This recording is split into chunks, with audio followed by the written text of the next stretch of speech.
पुण्यात्मा उस समय परमात्मा ने अपने तत्व ज्ञान का प्रचार किया। आदरणीय धर्मदास साहिब जी को वो मिले, उनको अपना ज्ञान समझाया और उन्होंने फिर परमात्मा के द्वारा दिए गए ज्ञान को लिपिबद्ध कर दिया, जो पवित्र कबीर सागर और पवित्र कबीर साहिब की वाणियां, कबीर साहिब के शब्द और कबीर बीजक नाम से ये ग्रंथ हमारे पास उपलब्ध है। प्रसंग है कि हम यहाँ ऐसे लोक में रह रहे हैं जो रहने योग्य नहीं है। और हम रह क्यों रहे हैं? क्योंकि हमारा नशा घना कर दिया इसने, और अज्ञान इतना भर दिया, हमारी बुद्धि को इतना सीमित कर दिया कि यही आपका काम है, संतानों उत्पत्ति, परवरिश, इनका विवाह, फिर मृत्यु, फाइनल काम तेरा।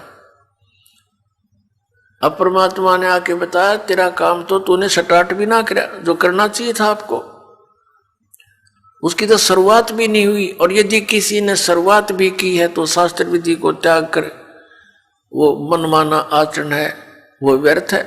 पुण्यात्मा, इस मनुष्य जीवन का एक का काम है, ओनली एक, इसका जो असली काम है केवल एक है, परमात्मा की भक्ति करें और शुभ कर्म करें जितने बन जा। ये शुभ कर्म हमारे अंतःकरण की सफाई के लिए होते हैं और पापों से बचाने के लिए होते हैं। इस सारे प्रोसेस को अपना कर हम सतलोक जाएंगे। कौन कौन से हैं? सत्संग श्रवण करना, परम संत की खोज करके उस परम संत से उपदेश ग्रहण करना। नकली गुरुओं से कोई लाभ नहीं होगा।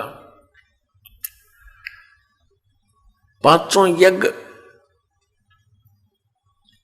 ये पांचों यज्ञ जो है ये शुभ कर्मों में आते हैं, और उस सतनाम का स्मरण और सार नाम की प्राप्ति, ये मनुष्य जीवन का कर्तव्य है। पुण्यात्माओं, सतनाम का सुमरण और सारनाम की प्राप्ति, सारनाम की प्राप्ति के योग्य आपने बनना पड़ेगा।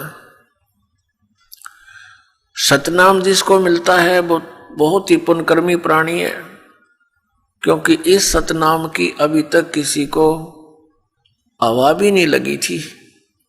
उन महापुरुषों ने इसको इतना सुरक्षित रखा था।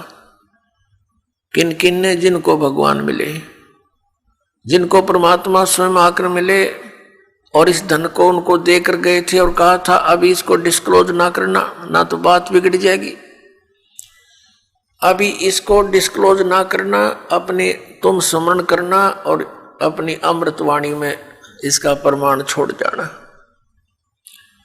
आने वाले समय में ये हमारे काम आवेगा। तो उन महापुरुषों ने जिनको भगवान मिले उन्होंने अपनी अमृतवाणी के अंदर ये एफिडेविट दे दिया कि कबीर इज गॉड, कबीर परमात्मा है, वो काशी वाला धानक वो परमात्मा है। जैसे आदरणीय गरीबदास साहिब जी ने कहा, हम सुल्तानी नानक तारे दादू को उपदेश दिया, जात जुलाहा भेद न पाया, ये काशी माहे कबीर हुआ। आदरणीय गरीबदास साहिब जी ने कहा कि हम सभी को पार किया, किस किस को? हम सुल्तानी नानक तारे, अब्राहिम सुल्तान अधम बलक शहर के राजा, और नानक साहिब जी और दादू साहिब जी, हम गरीबदास जी कह रहे हम सुल्तानी नानक तारे दादू को उपदेश दिया और जात जुलाहा भेद न पाया, वो काशी माहे कबीर हुआ। गुरु ग्रंथ साहिब के अंदर मैला पहला की वाणी आदरणीय नानक साहिब जी की है। उन्होंने 24 नंबर पृष्ठ पर उनकी वाणी पहला मैला की अंकित है। उसमें कहा है कि फाई सूरत मलुकी वेश, ए ठगवाड़ा ठगी देश, खरा सियाना बहुता बार ये धानक रूप रहा करता है।